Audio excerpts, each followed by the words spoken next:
Shalom saudara-saudara yang dikasihi Tuhan, berjumpa lagi dalam renungan dan doa malam GKJ Joglo. Mari bersama kita meluangkan waktu untuk mendengarkan sapaan firman Tuhan yang didasarkan dari 1 Timotius 4 ayat 7 dan 8. Firman Tuhan demikian. Tetapi jauhilah tahayul dan dongeng nenek-nenek tua. Latihlah dirimu beribadah. Latihan badani terbatas gunanya, tetapi ibadah itu berguna dalam segala hal. Karena mengandung janji, baik untuk hidup ini maupun untuk hidup yang akan datang. Saudara-saudara, ini adalah surat Rasul Paulus kepada Timotius. Dari sisi usia, Timotius jauh lebih muda daripada Paulus. Paulus mungkin berusia sekitar 50 sampai dengan 60-an tahun ketika ia menuliskan surat ini. Sedangkan Timotius berusia kira-kira 30-an tahun. Timotius orang Derbe Listra. Ia ikut melayani dengan Paulus. Dalam perjalanan pelayanan ketika mereka sampai di daerah Makedonia, Paulus meninggalkan Timotius meminta ia tetap di Efesus dan dia melanjutkan perjalanan pelayanannya. Timotius diberi tanggung jawab untuk mengajar jemaat di sana dan menegur orang-orang yang mengajarkan ajaran lain yang menurut Paulus dapat merusak pengetahuan iman jemaat. Hal itu dapat kita baca dalam 1 Timotius 1 ayat 3. Padahal jemaat Efesus ini termasuk jemaat yang keras. Ini kota pusat budaya, pusat pendidikan, seni, dan juga berbagai agama. Di Efesus banyak juga orang yang pandai berorasi, suatu keterampilan yang pada waktu itu umum dimiliki oleh para cendekia. Sebagai pusat agama, di Efesus juga banyak para peziarah, orang-orang yang berziarah di kuil-kuil yang ada di kota Efesus di sana. Hal ini juga berpengaruh pada gaya hidup jemaat. Maka dengan konteks hidup masyarakat Efesus yang demikian, kita dapat membayangkan bahwa jemaat di Efesus adalah jemaat yang cukup keras.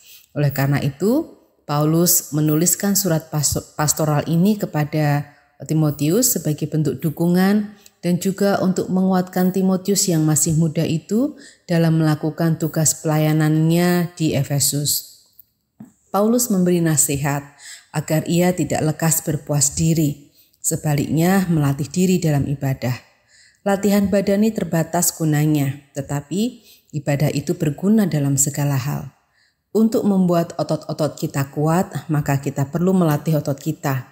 Untuk membuat kita terampil melakukan suatu aktivitas, menari, menyanyi, berenang, dan lain-lain, kita pun perlu melatih anggota tubuh kita. Demikian juga dalam hal ibadah, kita pun perlu melatihnya. Kata ibadah memiliki arti berbakti, merendahkan diri, ketundukan, dan kepatuhan akan aturan-aturan agama. Dalam ibadah ada pengakuan tentang siapa saya atau siapa kita, dan siapa Tuhan yang kepadanya kita berbakti. Dan semua tindakan itu perlu berlatih setiap hari. Berlatih ibadah dimulai dari hal yang sederhana. Kita dapat memulainya dengan belajar untuk disiplin memelihara kehidupan doa kita. Lalu kita imbangi dengan berlatih memelihara hati dan pikiran kita, mengendalikan perbuatan dan tutur kata kita. Saudara, mari bersama kita bersatu di dalam doa. Allah yang Maha Kasih, kami datang kepadamu, kami memohon pertolongan-Mu ya Bapa, untuk segala kasih karunia yang Engkau berikan kepada kami agar kami dapat mengelolanya. Berikan kemampuan kepada kami pula agar kami dapat melatih kehidupan rohani kami. Kami dapat senantiasa waspada dan mengaitkan segala kehidupan kami dengan Engkau. Selalu mempertanyakan apa yang Engkau kehendaki untuk kami lakukan dalam kehidupan kami sehari-hari. Kami juga berdoa bagi saudara-saudara kami yang saat ini sedang sakit. Kiranya Engkau berkenan untuk memberikan pertolongan kepada mereka.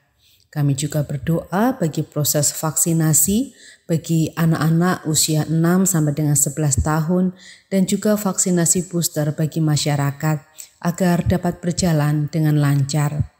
Tuhan, kami juga memohon kepadamu kiranya Engkau berkenan untuk menolong pemerintah kami dan para pengambil keputusan serta masyarakat dalam proses penanganan virus corona. Kiranya Bapa, Engkau menolong kami agar kami dapat menghidupkan apa yang kami doakan. Dalam Kristus Yesus kami berdoa. Amin.